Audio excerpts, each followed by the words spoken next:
Buenas tardes, el día de hoy vamos a hablar de los tipos de crisis dentro de la materia de intervención en crisis y para ello vamos a considerar dos autores, tenemos a Bill O'Halloran y a Frank Pittman.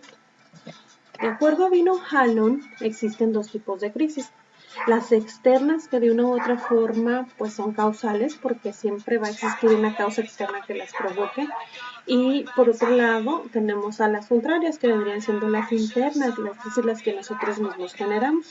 Esto es de acuerdo a Bill O'Halloran.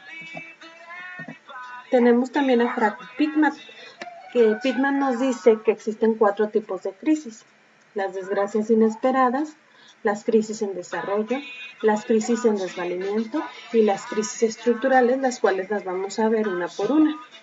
Aquí tenemos varios casos de tipos de crisis, por ejemplo, un accidente, que automáticamente una persona quede ciega por algún problema de salud, etcétera. Por ejemplo, en este caso un problema de divorcio o un problema en la percepción. Aquí nos estamos dando cuenta de los diferentes tipos de crisis. Tenemos como primera crisis, según Pittman, las desgracias inesperadas. Las desgracias inesperadas, pues su mismo nombre lo dice, ¿verdad? Es algo que no te esperas, una crisis no esperada. ¿Cuál es el peligro dentro de estas crisis?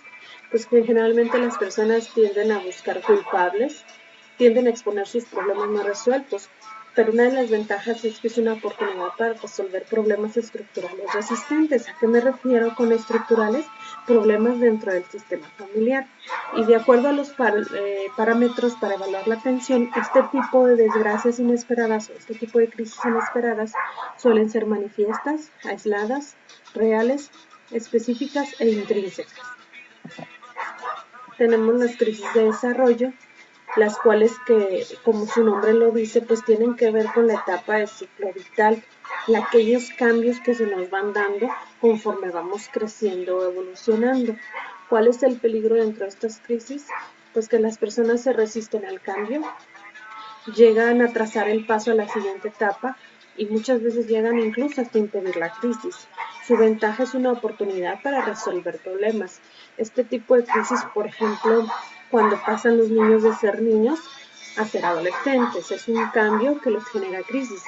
Cuando una persona pasa de estar soltera a casarse, es otra crisis del ciclo vital que nos lleva a tener cierto grado de tensión.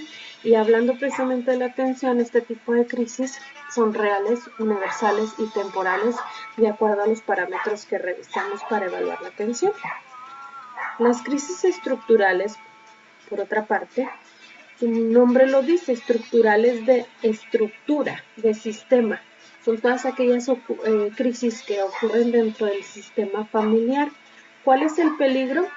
Las personas tienden a evitar el cambio, no saben manejar las tensiones, evitan la transición evolutiva dentro del sistema familiar y muchas veces pueden evitar la solución de problemas.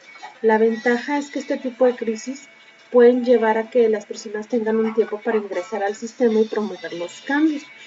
¿Qué tipo de crisis tipos de crisis pueden suceder dentro del sistema familiar? Por ejemplo, cuando los hijos entran a la escuela, cuando llegan a la universidad, cuando dentro de la familia a lo mejor uno de los parientes llega a vivir con ellos y requiere ciertos cambios dentro de la estructura familiar. Este tipo de estructuras son manifiestas, reales, intrínsecas, ocultas, imaginarias y extrínsecas también pueden ser, de acuerdo al parámetro para evaluar la tensión. Tenemos las crisis de desvalimiento. Estas crisis, pues su nombre sí lo dice. Son crisis que tienden a llevar a la persona a quedar desvalidas de por vida. El peligro es que las personas pueden perder el control, que el control generalmente puede ser emocional. Dependen de un personal especializado. Vamos a suponer que una persona a lo mejor tuvo un accidente o a raíz de una enfermedad quedó discapacitada, entonces va a depender de alguien más para sobrellevar su vida.